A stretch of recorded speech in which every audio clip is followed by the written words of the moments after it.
기도하겠습니다. 하나님 감사합니다. 하나님께서 이 험한 세상에서, 아니 하나님께서 파송하신 이 세상 가운데에서 구원받은 자로 예수 그리스도의 이름을 힘입은 하나님 나라의 백성으로 살아가게 하심을 감사드립니다. 이것도 우리의 선택이 아닌 하나님의 전적인 선택하심의 은총인 줄로 믿습니다. 먼저 그 하나님의 은혜에 반응하지 아니하고서는 도대체가 살아갈 수 없는 이 인과응보의 세상, 아버지 하나님 앞에서 전적인 은혜인 것을 고백하고 하나님의 나를 선택하신 것을 고백할 수 있기를 소망하나이다. 교회를 선택하시고 성도들을 선택하시고 구원받은 자들을 선택하시며 우리의 삶을 이 상황까지 인도하시고 선택하여 주신 하나님의 은혜를 전적으로 고백하는 오늘의 예배가 되게 하여 주시옵시고, 하나님을 찬양하며 구원을 고백할 수 있는 복된 자리가 되게 해 주시옵소서. 겸손히 하나님 앞에 서서 정답이신 하나님의 말씀을 듣고 우리에게 말씀하여 주시는 하나님의 생명과 은혜의 초대에 부응할 수 있으며 나아올 수 있기를 소망하나이다. 이 세상엔 거짓된 가르침과 거짓 사상들과 이단들이 만연되어 있기에 하나님, 우리가 잠시만 한눈을 팔아도 그 거짓된 교리와 세상의 사악한 영들에 사로잡혀 있는 그 사이비 집단들에게 잡아먹힐 수밖에 없고 울며 사자와 같이 먹을 자를 삼키고 다니고 있는 그 악한 세력들을 어찌 우리가 감당하겠나이까. 그러나 아버지 하나님의 진리인 말씀이 우리를 지키고 하나님의 성령께서 우리 위에 갑절로 임하시기에 우리는 그 하나님의 능력과 은혜로 살아가게 됨을 믿사오니, 주여 이 시간 이 자리에 하나님의 성령이 엘리사에게, 그 엘리사의 선지 공동체의 귀한 선지자들에게 임하신 것과 같이 우리에게도 동일하게 임하여 교회가 되게 하여 주시옵시고 은혜가 되게 하여 주시옵소서. 주의 말씀을 사모하나이다. 그 말씀으로 받는 우리 모두가 다 그 말씀으로 인하여 힘을 얻고 소망을 갖게 하시고 그 말씀을 보내셨기에 우리가 그 말씀을 보냄받은 바 된 자들로서 아버지 앞에서 고침을 받고 회복되는 역사가 있게 하여 주시옵소서. 주님, 이 나라 대한민국에 말씀을 보내 주시옵소서. 교회와 성도들이 그 말씀을 하나님의 뜻으로 받고 그 기도를 책임으로 여겨 늘 말씀과 기도를 붙잡는 온전한 교회, 참 성도들 되게 해 주시옵소서. 주님의 오심, 곧 주님은 말씀으로 이 땅에 오심이니 그 주님의 오심을 기다립니다. 주여 어서 오시옵소서. 주여 속히 오시옵소서. 주님을 기다리는 참 믿음과 소망으로 하나님의 말씀을 기다리오니 주여 말씀하여 주시옵소서. 감사드립니다. 우리 구주 예수 그리스도 이름으로 간절히 기도 올리옵나이다. 아멘. 할렐루야. 옆에 있는 분 축복하도록 하겠습니다. 이렇게 축복하겠습니다. 우리가 참 교회입니다 라고 축복하시기 바라겠습니다. 한 번 더 축복합니다. 당신이 참 교회이십니다 라고 축복하시기 바라겠습니다. 할렐루야. 예. 여러분, 제가 눈치채실 수 있게 조금 언지를 좀 드리도록 하겠습니다. 3장과 4장을 보시면 오늘 3장에는 엘리야 때와 똑같이 무슨 문제가 발생이 됐느냐 하면, 모압을 치러 세 왕이 연합을 해 모압을 치러 가다가 7일 만에 어떤 위험에 봉착하게 되죠. 그렇습니다. 여러분, 이게 같은 맥이에요. 엘리야 때도요. 몇 년 동안이죠? 3년 동안이에요. 물이 없음에 대한 이야기입니다. 근데 아니나 다를까 무슨 일이 발생이 됐느냐 하면, 오늘 3장의 내용을 보면 모압이라는 나라가 북이스라엘에게 늘 해마다 뭘 바쳤죠? 조공을 바쳤는데 그 조공의 내용이 나와 있어요. 오늘 3장 4절 한번 보실까요? 이런 식으로 매해 갖다 바쳤어요. 북이스라엘에게 다 갖다 바쳤습니다. 어떻게 바쳤죠? 모압 왕 메사는 이 메사가 그 메사인지는 모르겠어요. 근데 하여튼이 웃으시라고 드린 말씀인데 상당히 긴장감 있게 저를 쳐다보시면, 왜 그런 얘기를 하냐는 식으로 쳐다보시면, 하여튼 그 모압 왕 메사가 양을 치는 자라 새끼 양 10만 마리의 털, 그 양의 털이 10만 마리의 털이랍니다. 물론 새끼 양이긴 하지만 10만 마리의 털, 그 다음에 순양 10만 마리의 털을 이스라엘 왕에게 잘 바치다가 어떻게 됐죠? 아합이 죽은 후에 모압 왕이 이스라엘 왕을 배반을 했어요. 그러니까 지금 그 어마어마한 양의 조공이 줄어든 겁니다. 그리고 더 괘씸한 것은 감히 옛날에는 찍소리도 못하고 있다가 이제 아버지 아합이 죽고 나고 그의 두 아들이에요. 아하시아 다음에 지금 여호람이 왕이 됐으니까 아하시아와 여호람은 형제예요. 그래서 그 아들이 왕이 됐는데 아버지 죽자마자 바로 모압이 배신을 합니다. 반역을 합니다. 그래서 그 조공을 끊어버려요. 여러분, 이건 아무런 통보도 없이 조공을 끊는다는 것은 요즘 표현으로 엑스 무시하는 거예요. 정말로 그냥 끊어버린 거예요. 잘 바치다가 그러니까 열이 받은 거죠. 그렇죠. 이스라엘 왕이요, 여호람 왕이 열이 받은 겁니다. 그래가지고 이걸 어떻게 처리할까? 쳐들어가야 되겠다. 모압을 쳐들어가야 되겠다. 그렇게 해서 잘 보십시오. 9절에 이스라엘 왕과 유다 왕과 에돔 왕이 연합을 했습니다. 3개 국가가 연합을 해서 모압을 쳐들어가려고 싹 모였습니다. 연합을 했습니다. 그리고 그렇게 모여서 쳐들어가다가 어떤 일이 발생되었느냐? 7일 만에, 9절이죠.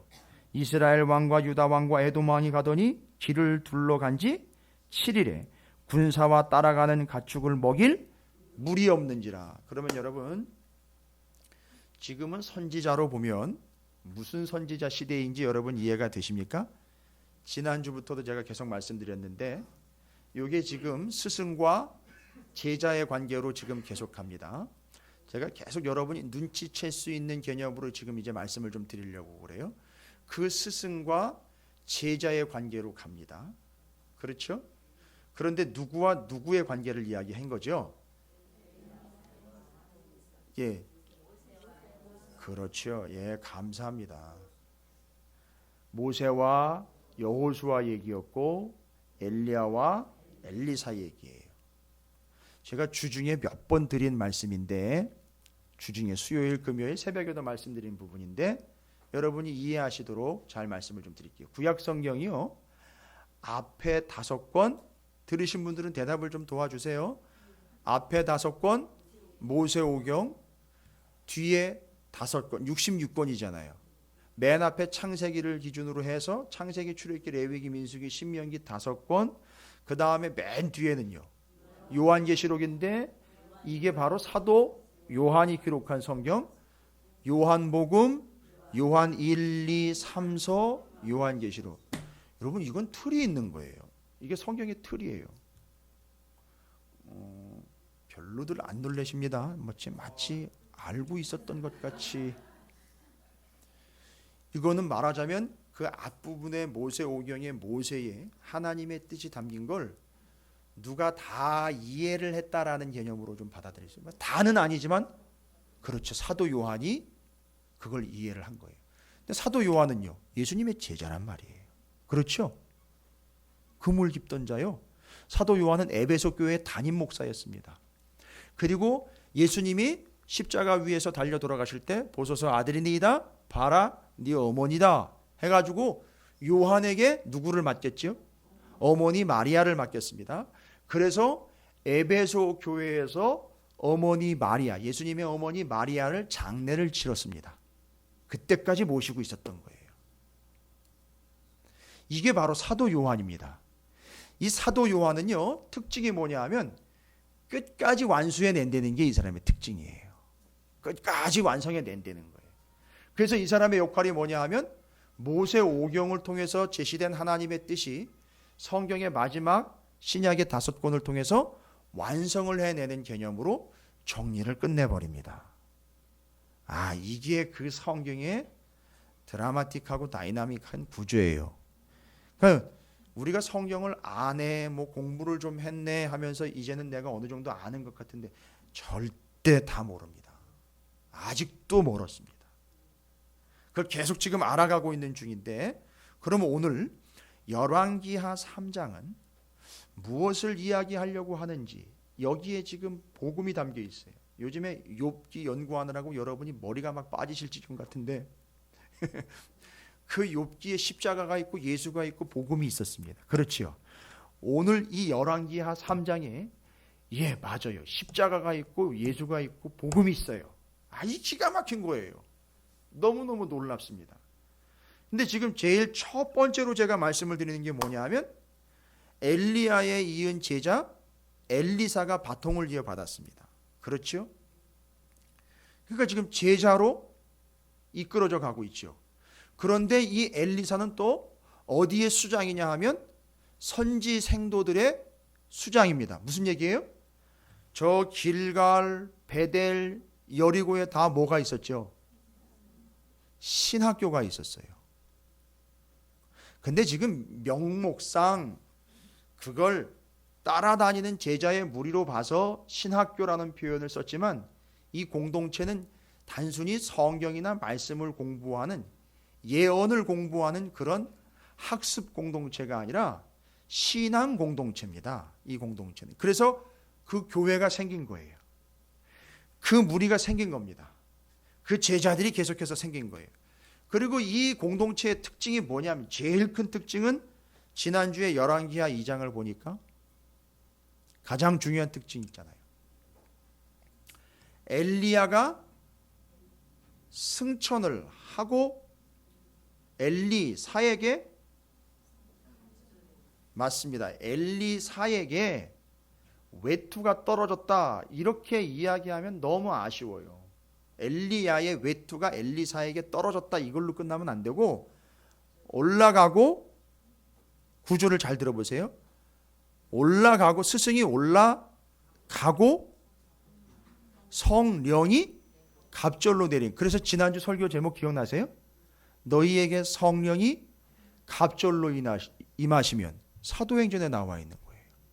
떠나지 말고 여기서 기다리라고 명령하신데 그 120문도에게, 120명의 하나님의 사람들에게 성령이 임했습니다.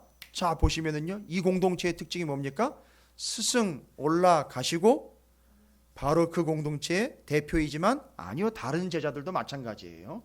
그들에게, 그 공동체에게 뭐가 임했다는 거죠? 성령이 임했습니다. 자, 그리고 7일 동안 일을 행했던, 7일 동안 세 나라가 연합이 돼가지고 모압 치러 가했다고 눈이 벌게 가지고 쫓아가다가 7일 만에 무슨 일을 겪었느냐 하면 물이 없어서 말라 죽게 생겼습니다. 근데 여러분, 그 물이 언제부터 나오는지 아십니까? 언제부터? 잘 보십시오. 20절 한번 보십시오. 3장 20절. 중간에 이야기는 또 제가 말씀을 드려야 돼요. 아침이 되어 소제 드릴 때에, 이 소제는 어디서 드린 겁니까? 누가 드린 걸까요?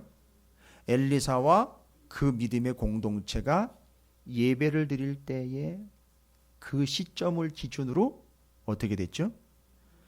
에돔 쪽에서부터 흘러와 그 땅에 가득하였더라. 물의 기원이요, 어느 방향을 이야기하는 게 아니라, 잘 보세요, 언제부터 물이 흘러가기 시작했다는 거죠? 소제 드릴 때. 소제 드릴 때라면은요, 예배 드릴 때예요.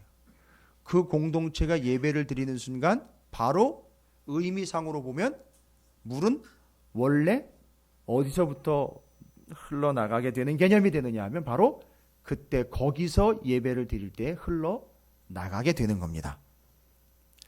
이게 지금 어거지로 꿰어 맞추는 게 아니라 여러분이 잘 정리를 하시라고 지금 여기저기 흩어져 있는 것을 제가 정보를 드리는 거예요. 제가 지금 말씀드린 정보들 다 기억하고 계세요? 혹시 어떤 내용들인지? 스승 올라가시고 제자에게 성령이 갑절로 임했고, 물이 떨어지자 그 물이 언제부터 시작이 되느냐 하면 예배를 드리면서부터 물이 나오기 시작을 해요. 이건 어디랑 연결되어야 되느냐면 에스겔서 47장을 알고 있어야 돼요. 그래야 이 개념을 정해. 그러니까 에스겔서 47장에 의하면 회복된 성전 문지방 밑에서 뭐가 흘러나오더라?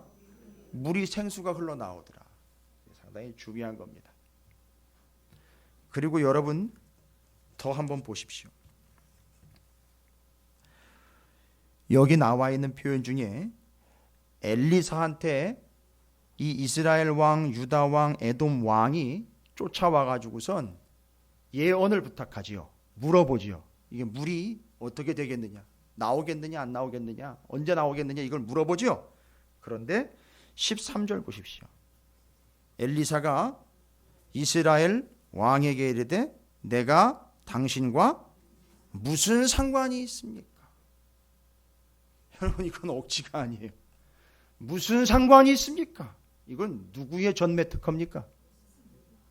예수님의 전매 특허예요. 어디에 나와 있습니까?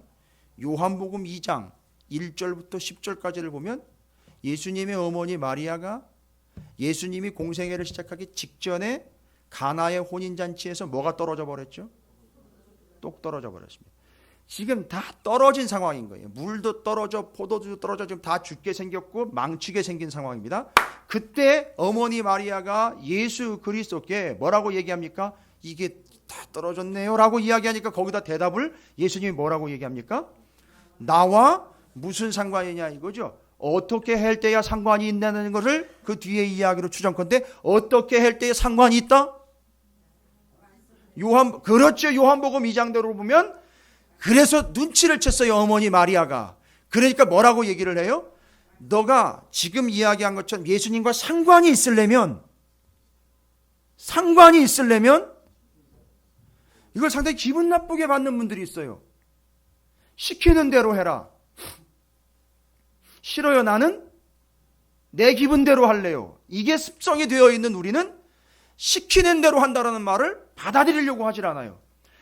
누가 목사가 시키는 대로 하라는 게 아니라 주님이 말씀이 시키는 대로 할 때에 뭔 관계가 형성이 된다는 거죠? 서로 상관이 있다는 거예요.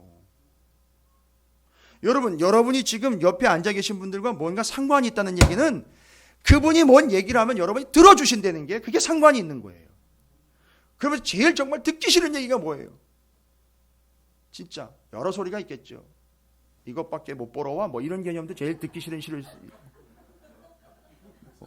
왜 이렇게 많이 먹어? 뭐 이렇게 듣기 싫을 수도 있죠. 애게 요것밖에 뭐 이런 식으로.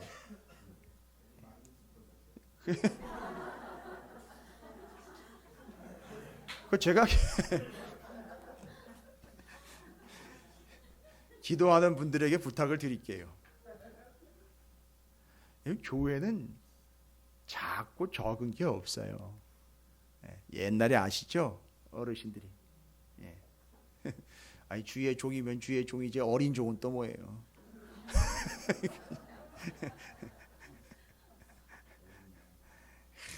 적은 인원이나마 하나님께 영광을 돌립니다. 아니 다 아셔요. 적은지 많은지 하나님이. 그걸 굳이 꼭 그렇게 얘기를 해가지고선 적다라는 걸 강조할 필요는 없잖아요. 그죠? 작다라는 걸 굳이 그렇게. 근데 그 말을 딱 들어보면 이상하게 뉘앙스가 왜 이렇게 적게, 왜 이렇게 작게 우리를 만드셨냐고 마치 한탄하는 것처럼 들려요. 근데 하여튼 여러분, 우리는 하나님과의 관계에 있어, 주님과의 관계에 있어서 정말 듣기 싫은 이야기, 세상 사람들이 많이 하는 이야기, 우리도 잘못하면 무슨 상관이냐고. 제일 무서운 얘기예요.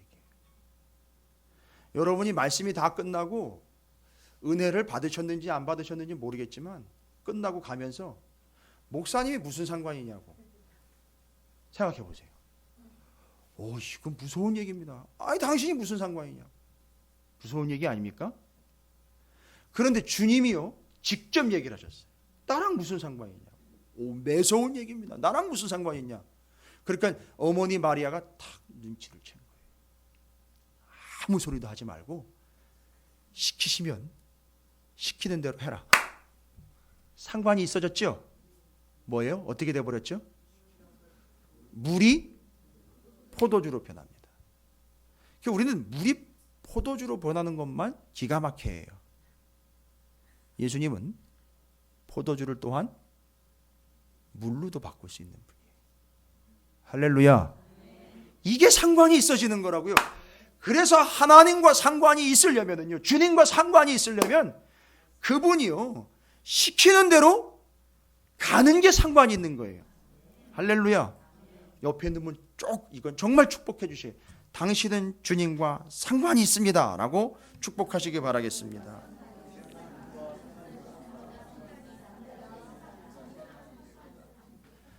마치요, 제가 지금 여러분에게 드리는 이 사전 정보 있잖아요, 3장, 열왕기하 3장에 나와 있는 이 엘리사 공동체의 특징을 저기 뒤에 가서 뭘 보고 와가지고 마치 거기다 꿰어 맞추는 것처럼 여러분이 지금 느끼시고 계실 것 같아요. 그렇죠? 예? 눈치채셨습니까? 아니, 하나 더 있어요.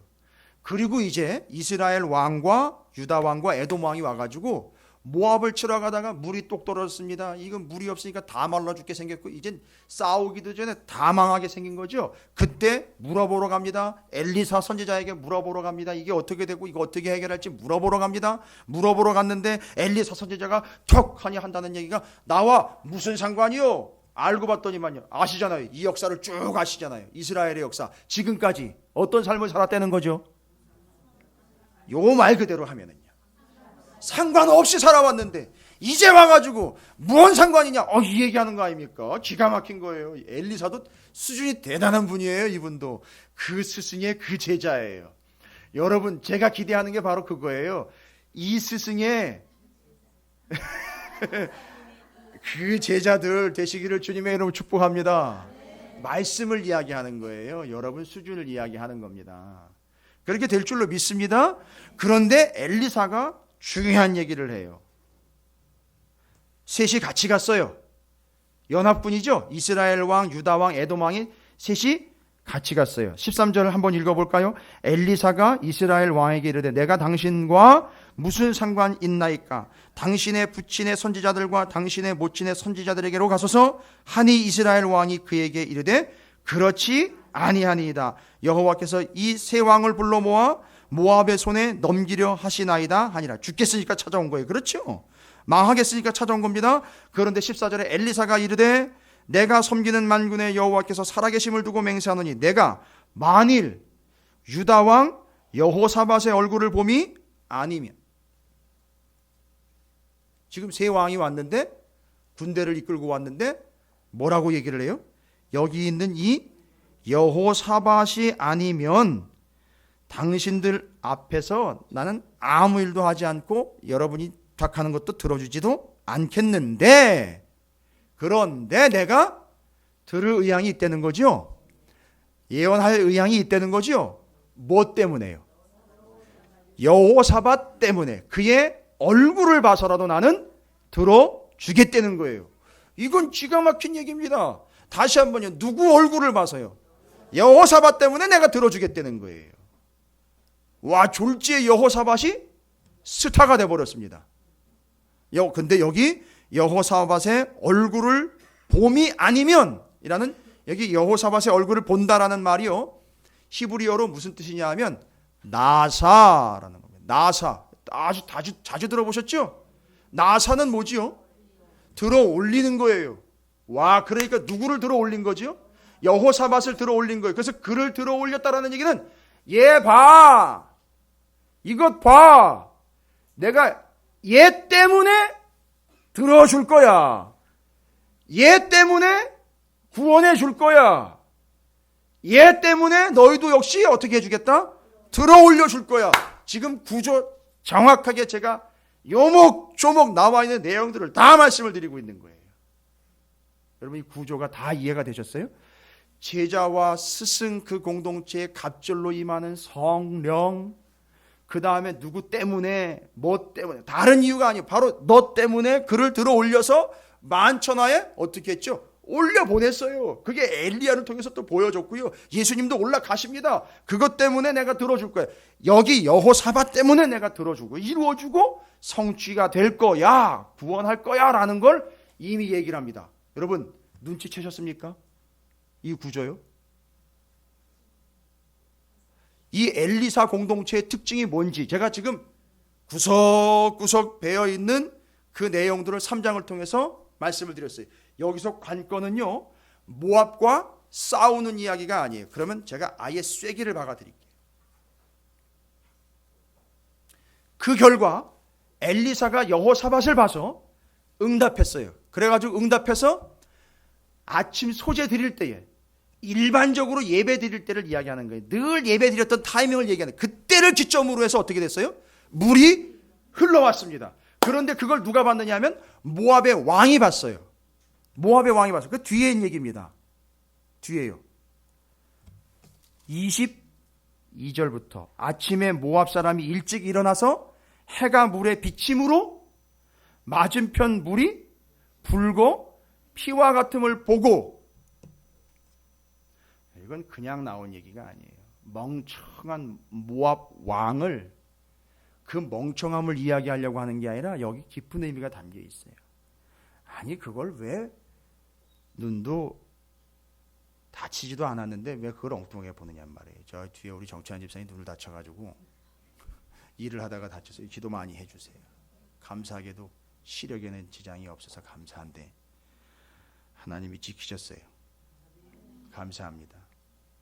근데 잘 보니까 물이 흘러왔는데 물이 없어가지고 전전긍긍하다가 이제 결국 엘리사를 쫓아가가지고 부탁한 결과 물이 흘러나왔는데, 자, 그 물을 보고 이 하고 있는 멍청한 짓을 한번 보십시오. 붉은 피와 같음을 보고 뭐라고 얘기를 했어요? 이르되 이건 피라는 거예요. 아니 피 아니거든요 원래는. 피래요. 그런데 왜 이 피가 흘러왔는가 봤더니 이건 물이 흘러온 게 아니고 피가 흘러내려온다는 거죠. 그러니까 상상력도 상당히 뛰어나요.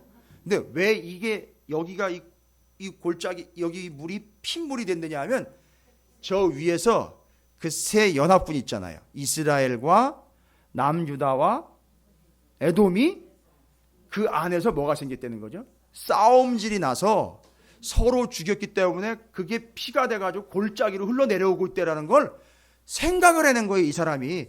그래서 이 결과를 보면, 요걸 보면 거기 있는 그들은 다 뭐 했다? 죽었다. 피를 보니 죽었구나라는 게 딱 계산이 됐는데 정답은 뭐죠? 죽은 줄 알았는데 어떻게 됐어요? 다 살아있는 거예요.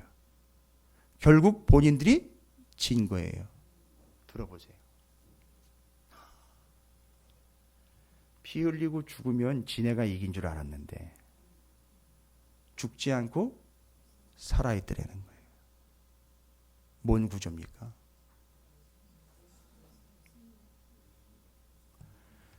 그렇죠. 예수 그리스도의 부활을 얘기하는 거예요. 여러분 지금 저는 별로 부담감 없이 이 얘기를 드려요. 예, 맞아요. 좀 부담감 없이 들어보셔요. 엘리사 공동체의 특징을 얘기 드리는 거예요. 계속 엘리사 공동체가 그런 특징을 가지고 있는 것이 여러분에게는 그냥 넘어갈 수 없는 누군가의 공통점을 가지고 있어요. 지금 여러분이 그걸 잘 연결을 하세요. 그리고 잘 보십시오. 야, 이거 당했다라고 생각을 하니까 모압 왕이 취하는 행동을 보십시오. 모압 왕이 어떤 행동을 취하느냐? 죽은 줄 알았는데 죽은 놈이 살아난 거예요. 죽은 줄 알았는데 살아났어요. 그러니까 그것만 보고도 자기들은 어떻게 된 거죠? 진 거예요. 그렇죠? 그러니까 모압 왕은 자기가 살려고 무슨 짓을 하는지 잘 보십시오. 무슨 짓을 했죠? 27절에 보니까 자기네가 이기지 못한다라는 결론이 났습니다. 그러니까 어떤 방법을 취했는지 잘 보십시오. 27절. 자기 왕위를 이어 왕이 될 맏아들을 데려와서, 굳이 또 왜 맏아들인지 모르겠어요. 그런데 그 맏아들을 데리고 와서 뭐 했죠? 죽였어요. 근데 희한하게 그때 싸움이 멈춰버렸어요.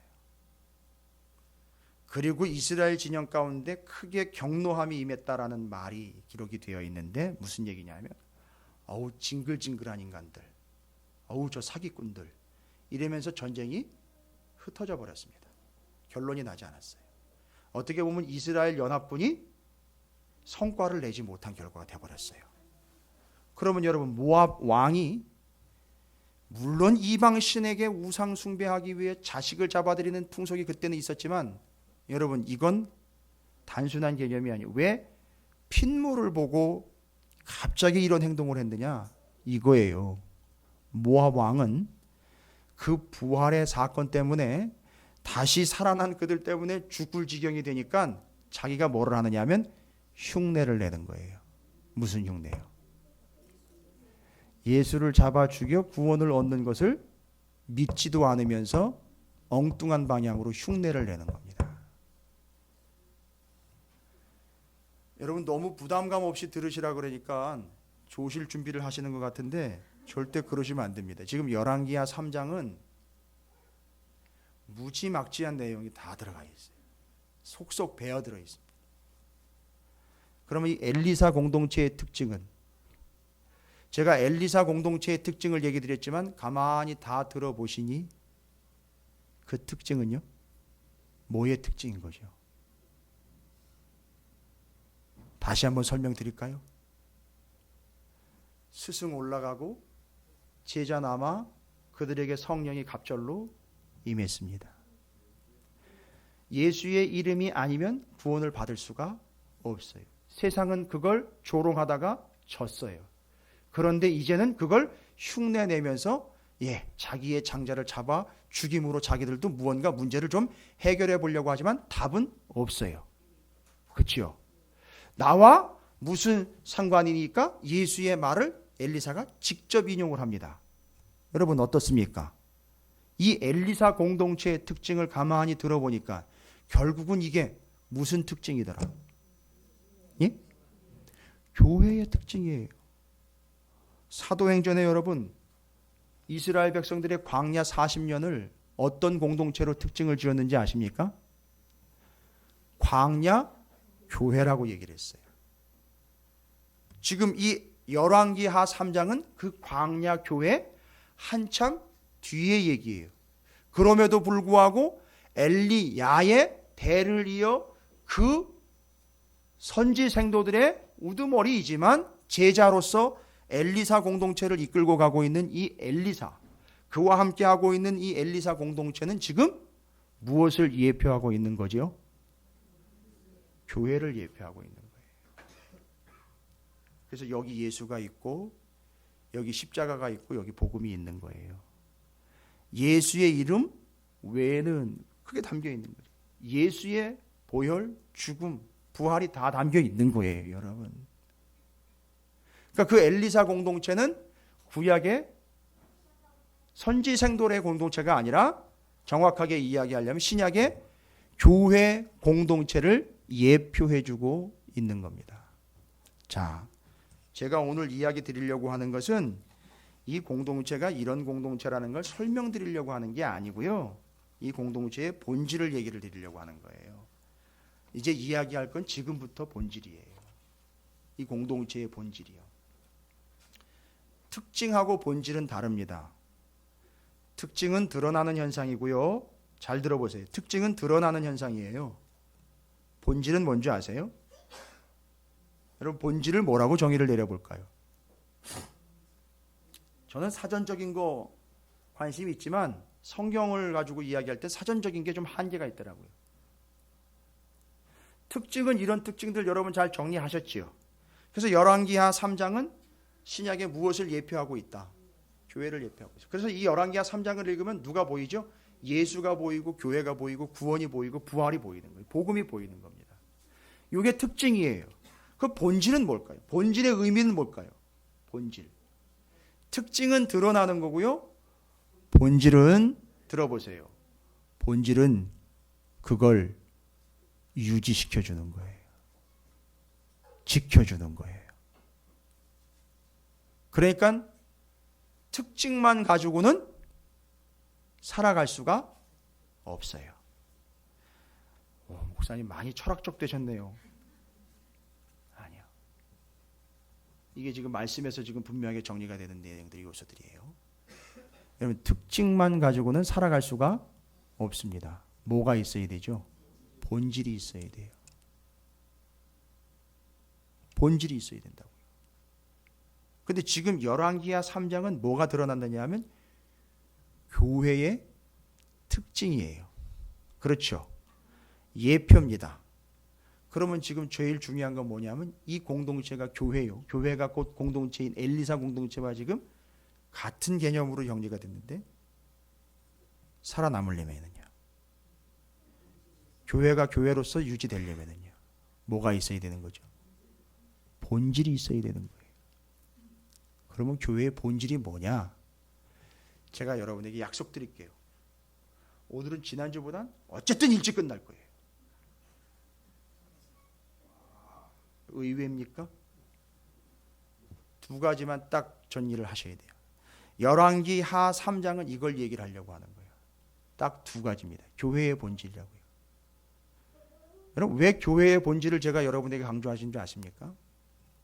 제발 깨어서 말씀 정확하게 정리하십시오. 예수님이 부활하시고 십자가 사건 이후로 그 순간 이후로 너희 몸이 뭐라 그랬다고요? 성전이라 그랬어요. 우리 몸이 성전. 그럼 우리가 뭐가 되는 거죠? 교회예요. 나는 어떤 특징으로 존재하는 존재가 아니에요. 뭐가 있어야지 존재한다는 거죠. 본질이 있어야 되는 거죠. 여기까지 가야 되는 거예요. 그 사람이 말씀을 많이 알아. 이건 뭐예요? 그 사람의 특징이에요. 맞아요. 성경 기가 막히게 알아. 그 사람의 특징이에요. 그럼 본질이 뭔지 아세요? 본질은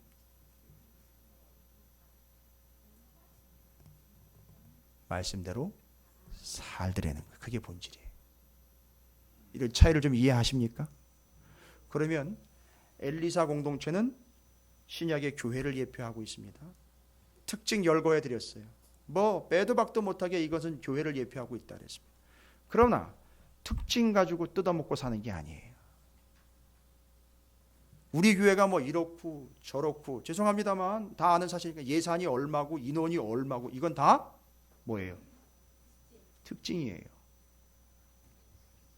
의자가 파란색이고 예배당은 좁지만 아름답고 이런 것들은 다 특징이에요. 그런데 그것 때문에 찾으시는 교회가 살지는 못해요. 본질 그거 없으면 못 삽니다. 그러면 지금부터 얘기 드릴게요. 이 엘리사 공동체의 본질이 뭐냐? 참 기가 막힌 내용들입니다. 복잡하지 않고 딱 두 가지만 얘기를 합니다. 이게 교회의 본질입니다. 여러분의 본질이 돼야 돼요. 여러분이 사는 겁니다. 이 시대의 교회로 살아남으셔야 돼요. 무너지시면 안 됩니다. 자, 이 세 왕, 이스라엘 왕과 유다 왕과 에돔 왕이 엘리사에게 물으러 왔습니다. 물으러 왔을 때 그 장면들을 이렇게 이야기를 합니다. 10절부터 볼까요? 3장 10절. 이스라엘 왕이 이르되 슬프다. 여호와께서 이 세 왕을 불러 모아 모압의 손에 넘기려 하시는도다 하니 여호사밧이 이르되 우리가 여호와께 물을 만한 여호사밧은 누군지 아시죠? 여호람은 북이스라엘 왕이고 여호사밧은 남유다 왕이에요. 그나마 그 중에 정신이 제대로 박힌 사람 딱 하나. 그 여호사밧 왕이 말을 합니다. 옛날이랑 똑같아요. 우리가 여호와께 물을 만한 여호와의 선지자가 여기 없느냐 하는지라. 이스라엘 왕의 신하들 중에 한 사람이 대답하여 이르되 전에 엘리야의 손에 물을 붓던 사밧의 아들 엘리사가 여기 있나이다 하니. 이게 뭔 얘기입니까? 엘리야의 손에다가 물을 부었던 엘리사라는 선지자가 있대요. 이게 뭔 얘기일까요? 엘리야를 옆에서 수종들던 그의 수제자가 있습니다. 이런 얘기인 거예요. 그러니까 엘리야랑 똑같은 인간이 하나가 있다는 거예요. 그 스승의 그 제자인 엘리사가 있는데 라고 이야기할 때에 여호사밧이 이르되 중요한 거예요. 12절 보세요. 이것저것 묻거나 따지도 않고 바로 그 얘기 듣자마자 엘리야의 제자 엘리사가 있는데 그는 엘리야를 곁에서 물을 따라주면서 수종을 들었던 수제자입니다라는 얘기를 딱 듣는 순간 여호사밧이 뭐라고 얘기를 한다고요? 여호와의 말씀이 그에게 있도다 이런 얘기예요. 할렐루야. 교회의 본질입니다. 여러분 이 공동체의 본질이 누가 봐도 어떤 사람이 봐도 그 사람한테는요, 그 교회에는 말씀이 있습니다, 이 이야기인 거예요. 이것 때문에 교회가 사는 겁니다. 뭐 어떤 특징 때문에 사는 게 아니에요. 맞아요, 우리 교회 밥 맛있어요. 그건 특징이에요. 근데 그것 때문에 영혼을 구원하는 게 아니에요. 교회의 본질은 맞아, 찾으시는 교회 하면 뭐가 있다는 거죠? 말씀이 있다는 거예요. 이게 교회의 본질. 엘리사 공동체의 가장 큰 특징은 뭐냐면 누가 인정해도 누가 봐도 말씀이 있다는 거예요. 엘리사 딱 떠올리고 그 공동체 딱 떠올리면 그들은 맨날 모여가지고 다른 게 하는 게 아니라 말씀, 하나님의 말씀을 받고 말씀대로 살아가고 있는 그 공동체, 그게 엘리사 공동체의 특징 본질이었던 거예요. 여호사밧이 바로 인정을 해버립니다. 그런데 여기 말씀이 있다라고 할 때 이 있다라는 히브리어가 참 재미있는 단어예요. 예쉬라는 단어인데, 예쉬 이름도 참 예쉬. 그런데 그 뜻이 뭔지 아세요? 말씀이 있다라고 할 때 그냥 그 사람한테는 이게 머릿속에 암기한 몇 구절이 암송 구절이 있다 이런 얘기가 아니에요. 성경책 가지고 있다 이런 얘기가 아닙니다. 예쉬, 그 사람에게는 말씀이 있다, 그 공동체는 말씀이 있다라는 얘기는 첫 번째, 제일 먼저 어디서부터 이 뜻이 왔냐면 뛰어나다, 두드러지다라는 뜻이 그 안에 있어요. 예쉬라는 단어에는 있다라는 말이에요. 근데 기가 막힌 게 뭐냐 하면 여러분이 놀라실지 안 놀라실지 모르겠지만 저는 놀랐어요. 있다라는 말의 뜻이요, 이렇게 해석을 해요. 여기 제가 사전을 아예 오려왔어요. 그냥 여러분이 혹시 의문 가지실까 봐 아예 오려왔어요. 너무너무 중요한, 제가 너무 은혜를 받아가지고 기가 막힌 거라. 뜻이 뭔지 아세요? 있다라고 할 때 예전에도 있었고 지금도 있고 앞으로도 있을 뭐요.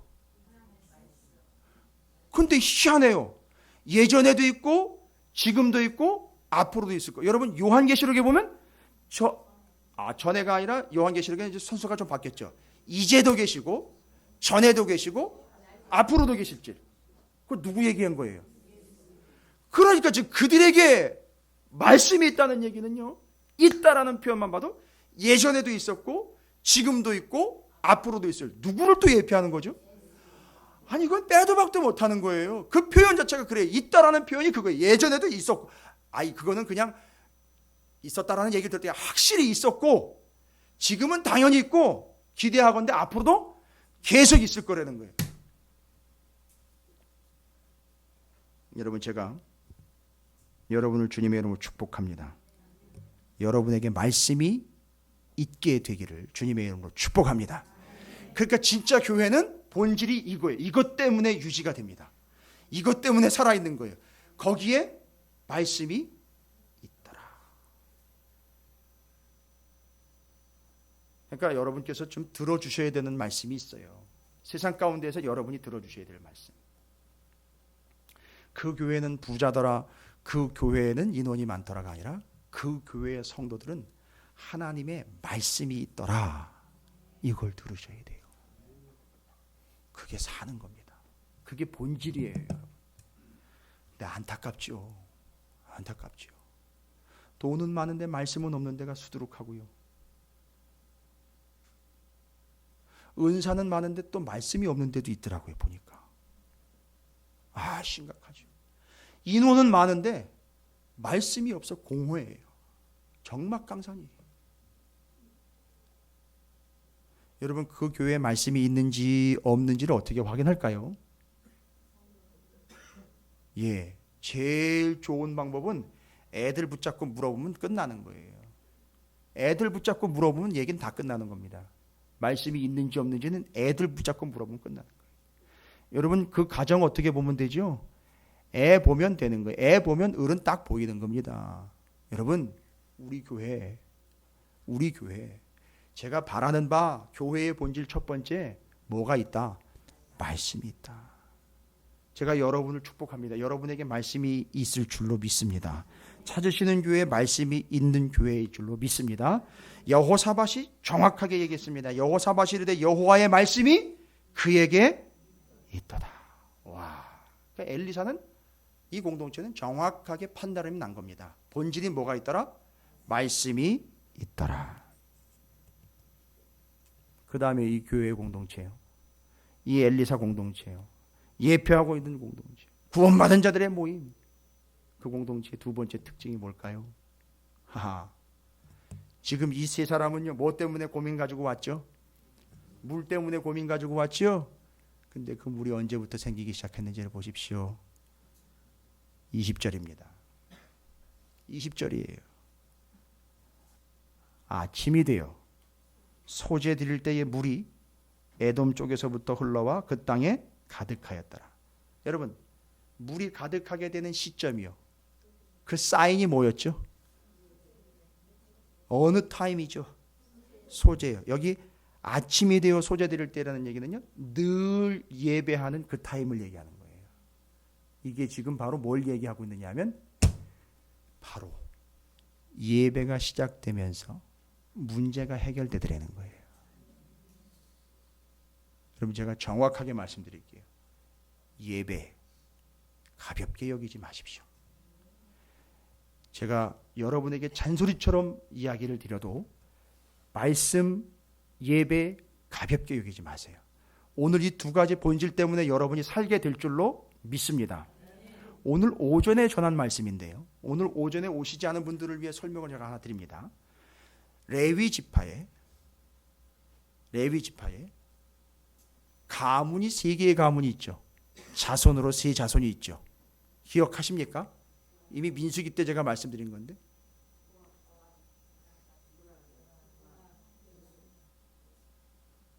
예. 오전에 오신 분들은 그나마 대답을 하셔요. 근데 옛날에 했어요, 이미 벌써. 세 가문이 있는데, 세 자손이 있는데, 고라, 죄송합니다. 고라 아니도 큰일 날 뻔했습니다. 예. 취소합니다. 무라리, 게르손, 고핫. 세 자손이에요. 그런데 민수기에 보면 이스라엘의 12지파의 족장들이 하나님 앞에 헌물을 갖다 냅니다. 이 민수기 7장의 내용이에요. 왜냐하면 대표로요. 대표성에 의해서 갖다 냅니다. 근데 갖다 낸 게 뭐냐 하면 12지파의 12대표가 각각 한 마리씩의 소와 둘이 하나가 되어서 한 조가 되어서 하나의 수레를 갖다 냅니다. 그러면 수레는 총 6개가 되고 소는 총 12마리가 돼요. 여러분, 이러면 이제 쌍과 조합을 하실 수 있죠? 어떻게 조합을 합니까?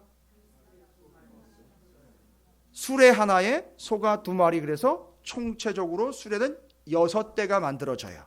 말은 12마리인데, 소는 12마리인데 수레는 6대가 만들어집니다. 그런데 이걸 하나님은 어디에 쓰라고 모세한테 명령을 했느냐면 요거 누구한테 줘라? 레위 지파에게 주라는 거예요. 그리고 게르손과 무라리에게 제일 힘들고 무거운 걸 많이 나르던 사람들이 무라리 자손이에요. 왠지 아십니까? 무라리. 어려우시면 기억하세요. 이 무라리는 물을 빼야 돼요. 물을 빼는데 실제로 했던 사역이 뭐냐면 무라리 자손들은요, 게르손 자손들은 기둥 천막만 철거하면 돼요. 폴대하고요. 텐트만 걷어대면 됩니다. 그런데 그 안에 있었던 기구들 있잖아요. 무지막지합니다. 부삽, 그 다음에 찌개 이런 것들 다 해서 그릇. 여러분, 이스라엘 백성들이 바벨론에서 포로로 돌아가라고, 그러니까 본국으로 돌아가라 그럴 때 페르시아 왕이요, 그 성전 그릇들을 몇 개를 준지 아십니까? 예? 기억나세요? 제 성경엔 분명히 기록되어 있어요.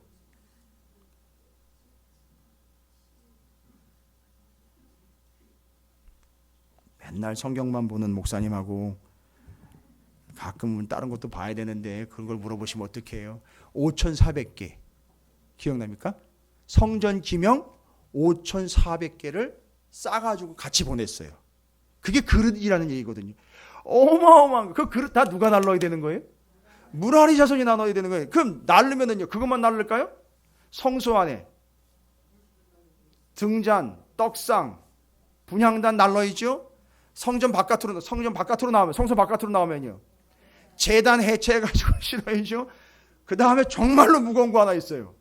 물두멍이요. 놋바다라고 불리는 무지막지한 거예요. 어마어마하게 거기 물 잔뜩 담아가지고 거기다 씻는 거예요. 피 묻고 막 이러니까 씻어야 되잖아요. 그것까지 날라야 돼요. 그러니까 무라리 자손한테는 수레가 4대가 지급이 돼요. 이제 소로 치면 자꾸 말이라 그러지. 소로 치면 8마리예요. 게르손 자손에게는 2대. 그래서 소로는 4마리. 이렇게 나눠요. 그런데 중요한 건 누가 빠졌죠? 고핫 자손은 안 줘요. 이제 이러면 난리 나요, 막. 그렇죠? 안 그렇습니까? 요즘 교회에서 그러면 큰일 나요. 안 그래요. 누구는 4개 주고 누구는 2개 주고. 아니, 나는 남은 사람이 누구죠? 고핫인데 그 고핫 자손은 하는 게 유일하게 딱 하나예요. 수레나 소에다가 실지 않고 반드시 어깨에 메고 가야 되는 언약궤. 이거는 누가 메고 가야 돼요? 고핫 자손이 수레 안 돼요. 소 안 돼요. 그냥 매야 돼요. 그래서 이 사람이 고핫 자손인지 아닌지는 뭘 보면 알 수 있습니까? 어깨를 보면 알 수 있어요. 다 벗겨지고 여기가 멍이 시퍼렇게 들어있다고요. 아세요? 모르겠는데요. 쳐봐야죠. 무슨 얘기입니까? 그 말씀은, 하나님의 말씀은 방법과 수단이 없어요. 그냥 지고 가야 돼요. 힘들어도 지고 가야 돼요. 그래서 고핫 자손은 한 사람 지쳐 쓰러지면 다른 사람이 빠르 치고 들어가가지고 그거 받아야 돼요. 계속 교체가 돼야 됩니다. 힘듭니다. 그거 말씀 지고 가야 돼요. 정말 짜증나죠. 힘들죠. 왜 이렇게 멀고 또 땀은 나죠. 너무 힘들고요. 언제쯤 멈추나 막 이러는데 어쨌든 고핫 자손은 그걸 메고 가는 거예요. 그걸 지키고 가는 겁니다. 다 벗어져요. 허물 다 벗어지고 힘들어요. 그러니까 하나님의 말씀은 쉽게 가는 게 없어요. 지고 가야 된다고요. 그게 힘들어요.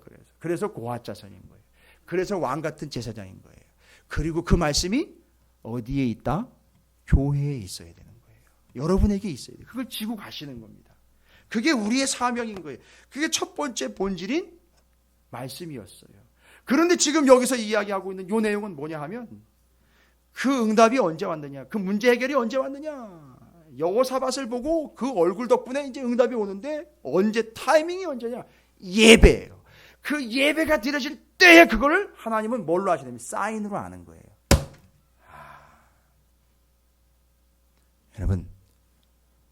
여러분에게 문제가 있으시면 힘들어도 말씀 지고 계속 가세요. 여러분에게 뭐가 있어야 되느냐 하면 말씀이 있어야 돼요. 그게 사는 방법이고 본질입니다. 그 다음에 여러분 문제가 있으면은요, 자꾸 문제를 핑계대지 마시고 타이밍이 그 타이밍인 거예요. 언제쯤 이게 해결될까? 제가 정답 알려. 당신이 신실하게 하나님 앞에 예배드리는 순간 그 문제는 해결됩니다. 이게 정답인 거예요. 그러니까 교회의 본질은 뭐예요? 말씀이 있고 예배인 거예요. 여러분, 이건 다른 것들을 다 깎아내거나 잘라내기 위한 수단과 방법이 아니고요. 본질로 교회가 교회되게 하고 여러분이 하나님의 전으로서 살고 진짜 그 하나님의 뜻과 말씀대로 버텨내고요. 이겨내고 갈 때까지 가는 것, 끝까지 가는 걸 위해서 교회인 여러분이 그렇게 살아남는 법이고, 그렇게 여러분께서는 하나님 앞에 온전한 교회로서 살아가는 위치요, 원칙이고 법이고 기본인 겁니다. 이게 교회의 본질이에요. 왜 그 교회의 본질을 굳이 열왕기하 3장에서 그렇게 소개를 하고 있느냐? 앞으로 이 교회가 그렇게 회복될 거거든요. 이 열왕기하 3장 이후로 이 교회가 회복될 걸 누가 예언했느냐면 에스겔이 예언을 했고, 그걸 잘 조합을 해가지고선 신약의 교회가 우리 교회의 본질이 무엇인지를 깨닫게 된 거예요. 그리고 요한계시록에 7교회 대표들 이야기하고 오늘날 세워진 교회들이 본질이 무엇인지를 열왕기하 3장이 우리한테 정확하게 일러주고 있는 내용입니다. 여러분, 이건 여러분의 동의를 구할 일이 아니에요. 엘리사 공동체는 현재 지금 신약의 교회를 예표하고 있습니다. 거기 예수도 담겨 있고 보혈도 담겨 있고요. 모든 구원의 구조와 부활까지도 다 담겨 있어요. 그러면 그 교회는 교회로서 살아남기 위해서는요, 살아가기 위해서는요, 교회가 교회 되려면은요, 특징 가지고는 안 됩니다. 아무리 두드러진 특징도 특징 가지고는 안 됩니다. 본질 두 가지입니다. 잊지 마십시오. 말씀이 있더라. 그날 그렇게 늘 드렸던 소재를 드릴 때 그 타이밍에 하나님의 응답이 임하더라. 할렐루야. 이게 교회 곧 성전된 여러분들의 본질이 되시기를 주님의 이름으로 축복합니다. 그러면 딱 답이 나오죠. 그 교회가 왜 그러는지, 그 사람이 왜 그러는지 답이 다 나오는 거예요. 잊지 마십시오. 오늘 여러분, 우리 교회 여러분에게 그 말씀이 있게 되기를 주님의 이름으로 축복합니다. 문제는 언제 해결됩니까? 그 본질이 바로 스타트하는 그 순간, 여러분이 하나님 앞에 예배자로 온전히 예배의 자리로 나오는 그 순간, 그걸 사인으로 여기시고 하나님은 물을 흘려보내십니다. 어디로부터지요? 에스겔서 47장 성전으로부터 물이 흘러나아가 살게 되는 역사. 이건 대원칙입니다. 그래서 이 열왕기 하 3장, 에스겔서 47장, 사도행전 1장, 복음서의 교회들 이야기, 요한계시록의 7교회 이야기가 쭉 연결되고 그 이야기가 오늘날 찾으시는 교회까지 이르게 돼야 된다라는 사실입니다. 두 가지 잊지 마십시오. 이게 교회의 본질입니다. 말씀과 예배. 너무 기본적인 거라 우리는 그냥 그렇다 치고 넘어왔습니다. 큰일 납니다. 절대 우습게 여기지 마십시오. 이게 우리가 사는 유일한 통로고 존재하고 있는 유일한 이유입니다. 잊지 마십시오. 그 교회에는 말씀이 있더라. 그 성도들에게 말씀이 있더라. 그 교회는 말씀을 근거로 한 예배가 그 삶의 시작점이더라. 해결점이더라. 방법이더라. 그렇게 고백이 우리 가운데 넘쳐나고 그런 찾으시는 교회 귀한 성도들 되시기를 주님의 이름으로 축원을 드립니다. 자, 이제 결단하겠습니다. 하나님, 특징 가지고 살아가는 존재 아니고 본질 위에 세워지는 존재 곧 교회 되게 해 주십시오. 엘리야 공동체인 그 교회가 오늘날 찾으시는 교회 공동체인 교회와 별반 다르지 않는 것은 거기 그들에게 말씀이 있더라. 아침 소재드릴 그 예배가 회복이 되는 바로 그때 그 예배의 자리에 그것이 신호가 되고 그것이 사인이 되어 그때 그들의 문제가 해결되는 역사는 바로 그 예배 본질이 회복되는 그 순간, 그 타이밍에 문제가 해결되고 하나님의 응답이 임하더라. 말씀과 예배인 본질이 교회에 회복되고 그 말씀과 예배를 통해 영원히 회복되며 살아나는 역사가 있게 해달라고 길에 붙잡고 살아가겠습니다. 하나님 앞에 결단하며 통성으로 기도하도록 하겠습니다. 기도하겠습니다.